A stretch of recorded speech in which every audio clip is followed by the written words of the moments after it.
Ito po yung sniper rear mags na kinonvert natin sa Fury 125.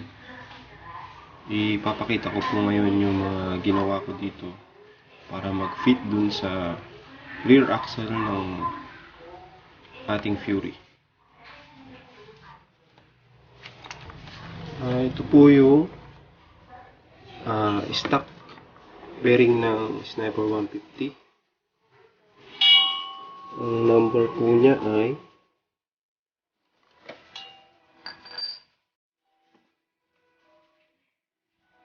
63OT po yata ito. Ngayon, ito po yung sukat ng ating rear axle. Kung titignan po natin, maluwang po siya.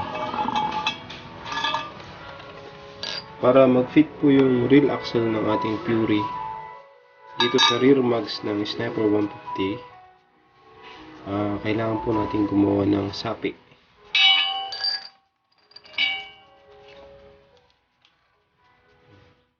Sapik o singsing. Ito po ay ilalagay natin dito sa loob ng ating bearing ng Sniper 150. Kabilaan po yan. Dito at saka sa kabila. Para mag-fit po yung rear axle. Yan. Mapapansin nyo, wala na po ng alog.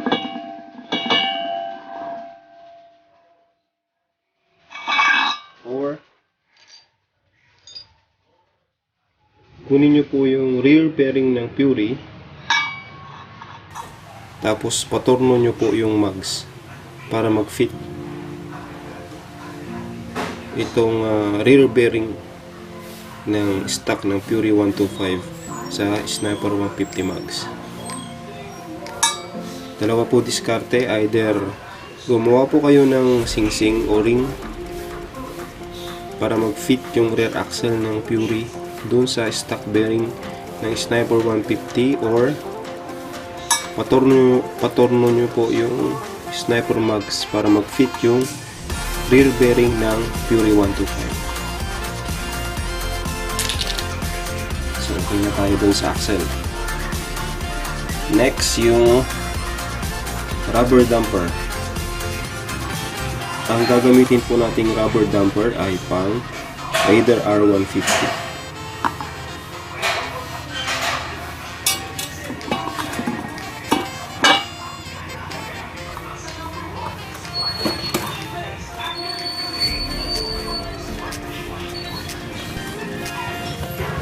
Kailangan po natin siyang i-fit ng gusto.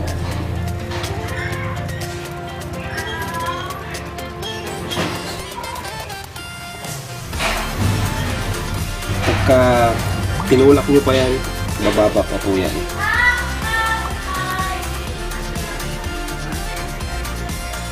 Tapos kailangan po natin gumamit din ng sprocket flange ng pang Raider R150 or Smash or Raider J. Pare-pareho lang po yun. Kasi kapag ginamit po natin yung stock ng Fury 125, masyado po siyang malaki o mahaba. Hindi po a-align yung ating gulong sa center ng ating chassis or ng swing arm. Ganito po kahaba yung stock ng Fury. Ito po yung sa Raider or Smash or Raider J. Pag ito po ginamit natin, naka-align na po yung ating gulong sa swing arm. Ibig sabihin, nakasentro po siya. Kasi kapag ito, sobrang mahaba, paling po sa kanan yung ating gulong. Na-testing ko na po yan. Ito po ang pinaka-the best na ginagamit sa conversion. Ngayon, parehas po yung butas ng Fury sprocket flange sa Raider Smash o Raider J Plunge. Parehas po. Magkasukat po sila. Ang problema po sa Raider Plunge ay maliit po yung butas. Kaya ang ginawa ko po, pinalaki ko po yung butas para mag-fit yung bolt,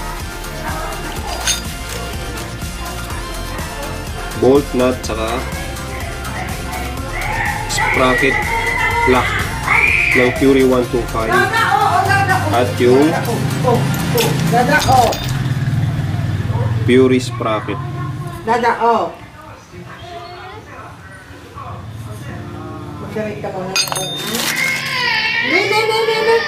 Yan, papakita ko po kung paano ko siya kinabit.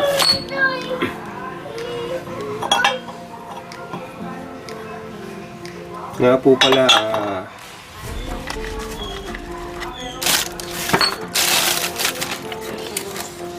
ganito po yung itsura ng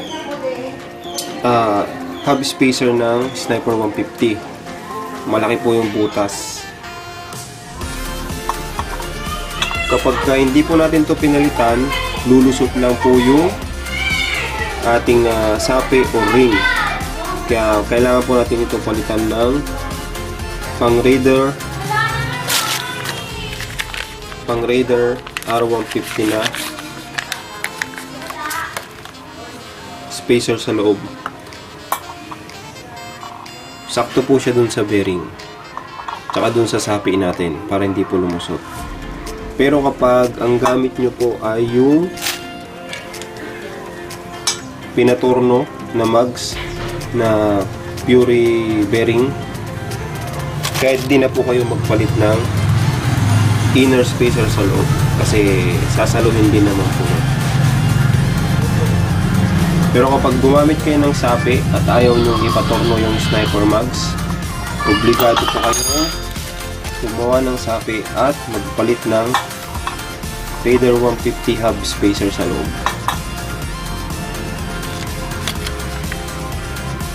Yan po.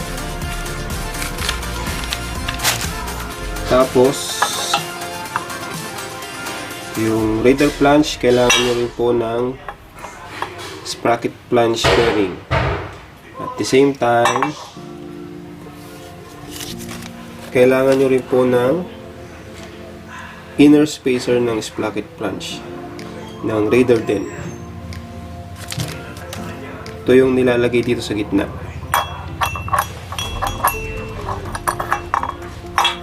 Para hindi umalog yung ating sprocket plunge. Ganyan po itsura niya pag naka-fit na. Naka-center po yan dahil dun sa rubber damper. At pag niligpitan na po natin yung rear axle, pag nakakabit na to sa ating swing arm, hindi po gagalaw yan.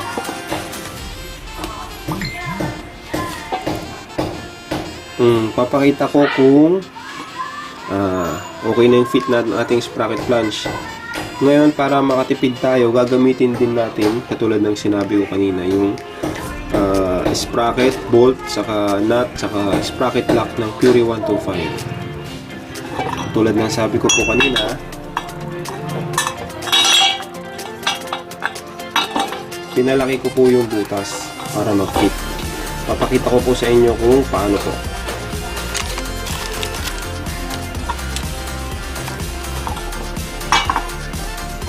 Ito po yung stock ng ating Fury. Apat po yan. So, tulad ng sabi ko, maliit po yung butas ng stock ng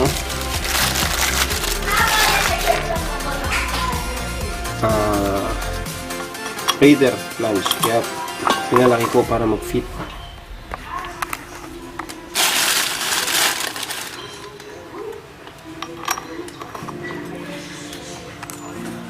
Baray na lang po ginamit ko dyan para lumaki. Kaya pag okay na siya, pwede nating ilagay yung stock sprocket ng ating Fury. Yan. Tapos, yung sprocket lock nut.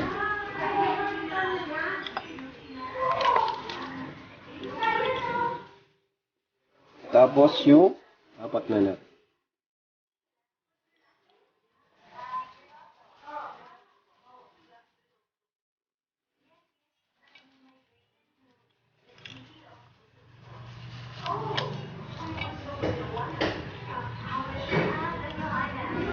Yan. So, nakatipid na po tayo sa sprocket lock nut, tsaka bolt and nut. Kasi, pwede na natin gamitin yung pang Fury. Ganyan po yung discarding ginawa ko.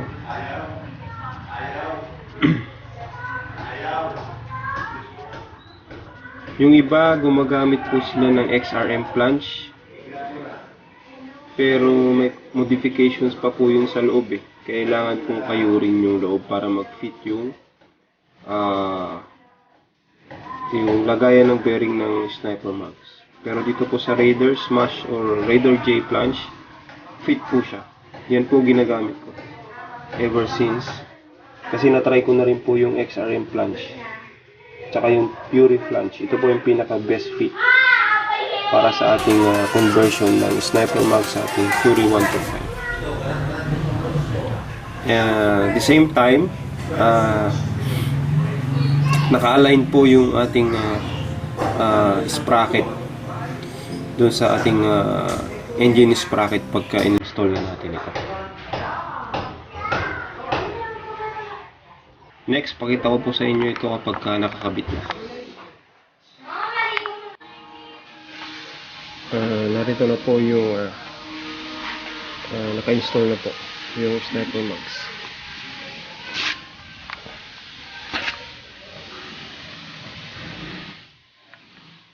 Ang ginamit ko po dito yung stock spacer natin sa left para yung ating rear sprocket ay align pa rin sa ating engine sprocket. Tapos sa right, gumamit po ako ng universal rear caliper na pang dual piston. Pero since pag kinabit natin dito yung caliper, bitin po siya, sumasabit po siya dun sa ating rear disc. Ang ginawa ko po, sinama ko po yung stock caliper ng R150 front. Tapos nagbutas po ako ng panibago para buo po yung kain ng brake pad sa ating rear disc. Ang ginawa ko po yung discarte sa spacer. Naglagay po ako ng 20mm na spacer. Tapos yung stock na sukat ng ating caliper bracket ay nasa 12mm. Then nag-add po ako ng another 6mm na spacer dun sa pinaka right, malapit dun sa ating swing arm. So 6mm, 12mm plus 20mm yung spacer sa pagitan ng caliper bracket at saka ng ating Sniper Max. Tapos ang sukat po nito is 17mm yung stock po natin sa left spacer. Ito na po yung natin, yung ating Raider flange, tapos yung Fury sprocket.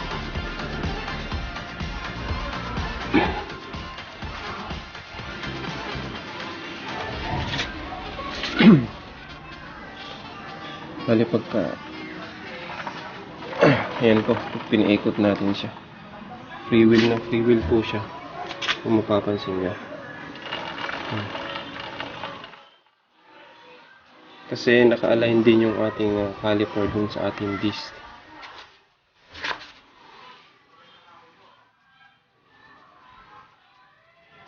Ngayon kapag ang ginamit po natin ay yung stock na universal caliper kinakat and weld po nila to para umangat po ng konti. Yung mga single piston na caliper.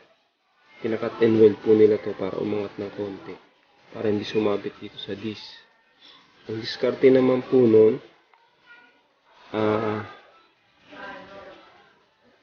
mag-spacer tayo ng 12mm sa inner. Then yung 8mm na mababawas sa 20mm natin na spacer ngayon, i-add natin dito sa right spacer. So 8 plus 6, ito naman po magiging 14mm na to. 14 plus 12 plus 12. Para ma-align po yung ating caliper dun sa ating disc. Pero pag ganito po yung ginawa niyong diskarte sa ginawa ko, dual caliper po siya. Yung universal sa yung stock, pinagsama ko po. Tapos nagbutas na lang ako ng panibago para mag-fit po itong kain ng ating brake pad dito sa ating rear disc.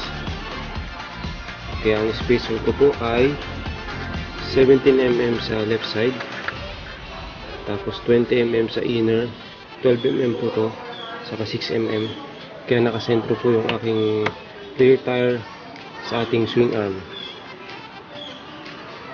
Tsaka yung yan, free wheel po siya. Wala po siyang sagabal.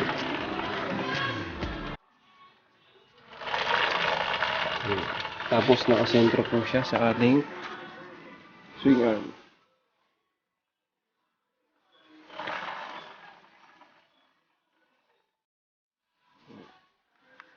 Yan po yung final product ng ating conversion sa rear.